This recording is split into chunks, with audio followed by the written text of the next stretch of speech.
Saya.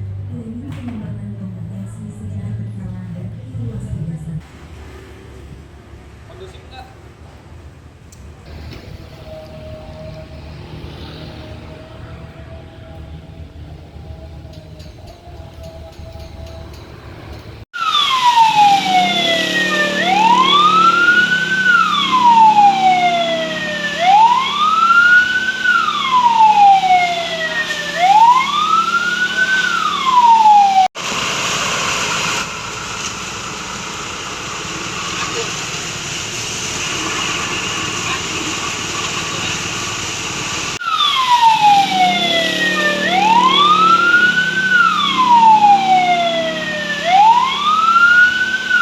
Bangsa dan kebenaran pesertanya kita hadirkan dari 20 kecamatan yang diwakili oleh Badan Ekom. Demikian.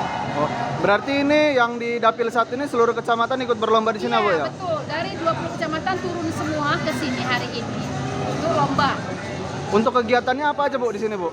Hari ini kita rangkai dengan selain satu tadi sudah senam massal jingle pemilu dan beberapa senam pemanasan. Kemudian setelah itu kita mulai dengan lomba. Saya bicara agak keras supaya baik itu anggota legislatif, bakal calon anggota legislatif, DPC, PAC ranting anak ranting harus bekerja untuk rakyat, turun ke rakyat. Tadi juga jelas saya katakan, jangan pernah takut mengkritik pemerintah apabila salah. Amati pembuatan penertiban ataupun penyitaan dari minuman keras dari berbagai merek. Alhamdulillah pada kesempatan ini kita sudah mengamankan ada sekitar 300-an botol dari berbagai merek dengan kategori di atas 10%. Giat ini merupakan atensi dari pimpinan, dari Bapak Kapolda Lampung dalam rangka untuk menekan ataupun mengantisipasi bagaimana kita ketahui bahwa pelaku-pelaku pencurian dengan pemberatan ataupun Atas tanah BSA dipersilahkan untuk melapor kepada kami atau melapor kepada Pokja agar supaya mendapat kompensasi terhadap tanam tumbuhnya. Tapi himbauan tersebut bahkan Bupati Forkopimda yang terdiri dari Bupati, Kajari, Kapolres, Kodim, Ketua DPR menghimbau kepada masyarakat agar supaya datang ke posko untuk menyampaikan catatan. Video yang beredar kemarin itu ada anggota yang kelihatannya menendang kepalanya masyarakat yang kita amankan, yang pada saat itu golong dan kita yang diamankan beberapa orang. Jadi pelakunya satu orang anggota inisial Z dari Kesatuan Polsek Paten Ratu. Maksudnya dari Bintara Polsek Gunung Sugi, Polres Lampung Tengah. Dukungan atau bantuan untuk mendukung kekurangan-kekurangan yang ada di Lapas Bandar Lampung. Karena kami memang untuk ke Bandar Lampung ini karena mendapatkan data dari Didenpas untuk bahwa ada perempuan terpidana mati di Lapas Bandar Lampung. Sehingga kenapa kami memilih Lapas Bandar Lampung, karena memang kita melakukan pemantauan.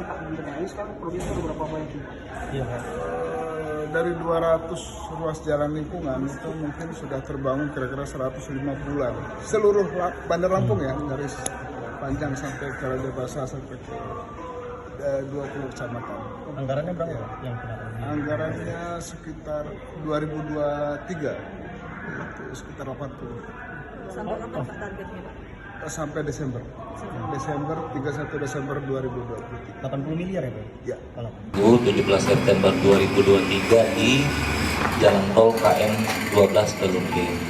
Namun baru dilaporkan oleh pelapor atau korban itu pada tanggal 20 September 2023. Menindaklanjuti lapor tersebut ya dari Satreskrim Polres, TKP 08 dan juga Jalan Zainal Abidin yang menuju ke Jalan Pramuka.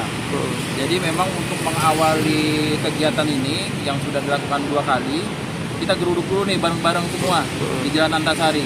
Nanti teknis ke depan, nanti kita undang lagi semua teman-teman untuk gimana caranya target ini biar bisa selesai di 5 ruas jalan ini. Apakah nanti kita bagi sekian perusahaan di satu ruas jalan, misalkan 3 perusahaan atau 4 perusahaan, agar mudah-mudahan targetnya bisa tercapai 5 ruas jalan rapi semua, insya Allah. Jamaah itu tes kesehatan dulu, kalau beliau dinyatakan sehat, kemudian mampu untuk menunaikan ibadah haji, maka dikasih rekomendasi untuk melunasi bibitnya. Nah sekarang ini kan kita lunasin dulu, baru tes kesehatan, sehingga ketika itu akan menjadi kesulitan. Waduh udah lunas, gimana gara-gara kesehatan nggak bisa berangkat. Sekarang insya Allah dengan begitu, jemaah yang berangkat itu benar-benar dalam kondisi sehat.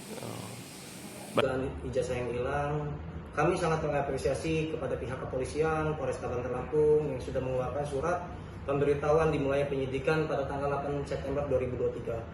Tentunya kami LBH Adilana Yoga terus akan mengawal perkara ini hingga ada yang bertanggung jawab atas peristiwa ini. Dan ini juga adalah tamparan besar bagi perusahaan-perusahaan yang masih menahan ijazah ya tanpa dituangkan di dalam klausul perjanjian.